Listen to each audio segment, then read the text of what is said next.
Kumusta mga brad? Ngayon nga po ay tulay na nilabas ni Honda ang isa sa pinakahinihintay ng mga tao, ang Honda PCX 160 2025 model. Sa paglabas nga po sa motor na ito, ang dami talagang natuwa. Kasi nga mabibili na daw nila yung motor na hinihintay nila. At ito na rin daw ang tatapos sa NMAX Turbo.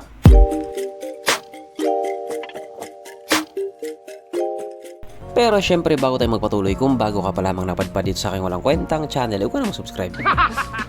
So yun na nga, sa paglabas nga po nitong Honda PCX 160 2025 model, sabi ng iba, wala na, finish na.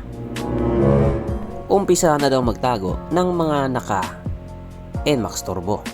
Kasi nga kung inyo nga pong matatandaan doon nga po sa Indonesia, meron pong dalawang ulupong doon, dalawang vlogger pala na nagkarera. Yung isa naka NMAX Turbo tapos yung isa naman naka PCX 160. At ang naging resulta, tinalo niya si NMAX Turbo. Kaya ina-assume na rin agad ng mga tao dito sa atin na ganun pa rin yung magiging kapalaran ni NMAX Turbo.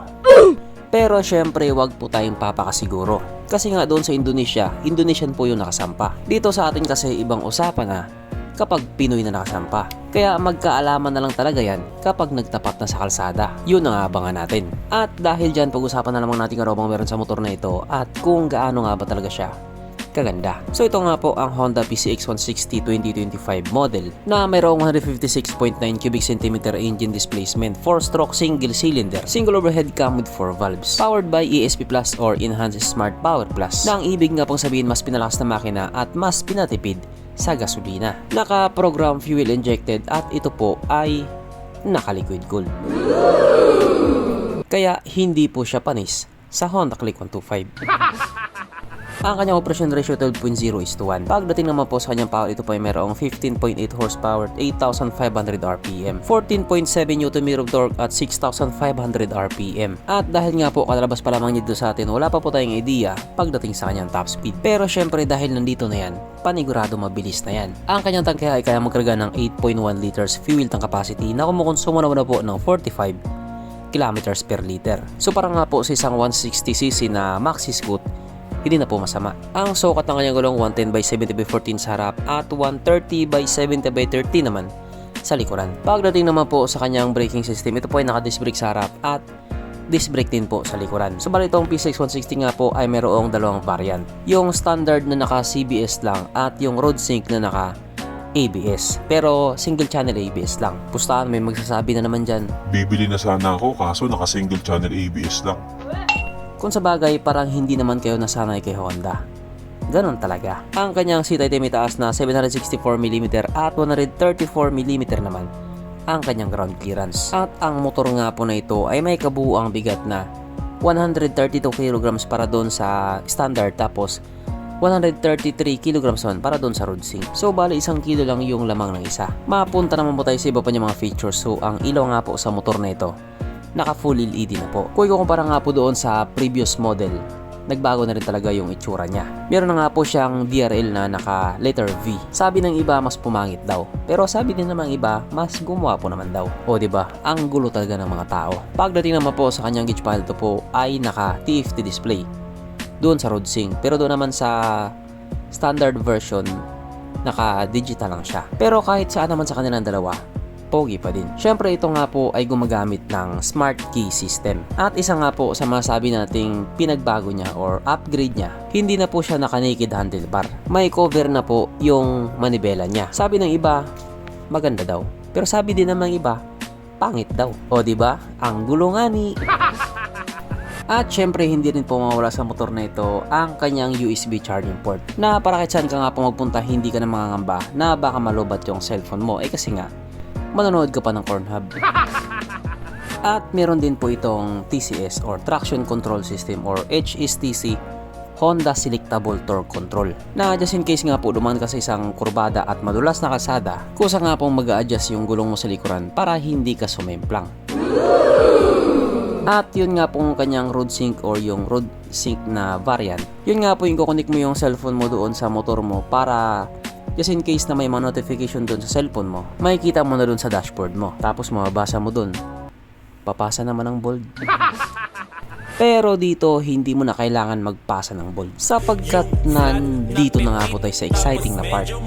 Ang ang kanyang mga suspension. So sa harapang bahagi nga po ito ay ginamitan ng telescopic fork. At sa likuran naman ito po ay gumagamit ng dual shock absorber.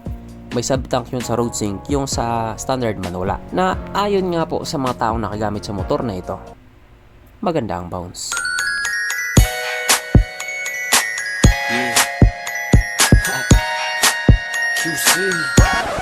Siyempre, meron pang isa.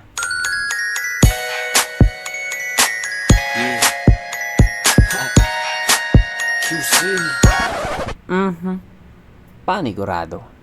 Wala na namang nalungkot. At dahil wala nga po nalungkot, alayin na po natin kung present nga ba sa motor na ito yung tatlong pinaka-importanting features. So, una na nga po dito ang kanyang lagayan ng stallion. At good news mga brad, meron siyang ganon. Meron siyang lagayan ng stallion. Kaso lang, wala po siyang sabitan ng pulutan. At oras na nga po para sa ating Red Horse check ang pinaka-importanting feature sa isang motor. At ayon nga po sa aking masusing pag-aanalisa, ang motor na ito ay kayang magkarga ng isang kahong Red Horse at kasya pa isang kahon sa kanyang underseat compartment.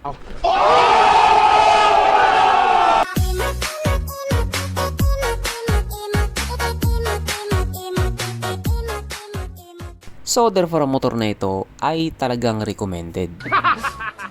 At ito na nga ngayon, ang pinakahihintay ng lahat, ang kanyang presyo. Yung standard nga po ay may presyo 133,400 pesos. Panalo na. Samantalang yung road sync naman ay presyo 154,900 pesos. Or isarado na lang natin ng 155,000 pesos. So kung iisipin nga po natin yung presyo niya, mas mababa kung ikukumpara doon sa katunggali niya. Hindi ko naman sinasabing si Yamaha NMAX TechMax yun. Pero oo, siya talaga yun. Yung Yamaha NMAX TechMax kasi ay may presyong 175,900 pesos. So mas mahal po siya ng 21,000 kung ikukumpara sa PCX 160. Partida hindi pa kasama dyan yung patong ng mga kamoting ahente. Kung sa bagay kasama din naman doon sa mga patong-patong na yan, yung PCX. Syempre hindi makakalusot sa mga kamoting ahente yung mga ganyan. At dahil nga po mas mura yung PCX kung ikukumpara sa NMAX, mukhang mapapaisip ka talaga ng malala. Pero syempre kahit nga po ganun, magkaiba din naman po sila ng laman. Yung sa NMAX kasi, yung panggilid niya automatic na or yung tinatawag nga po nilang YECVT, also known as turbo daw nila, na mas lalong nagpabilis daw sa takbo niya. Kaso sinibak pa rin ng PCX.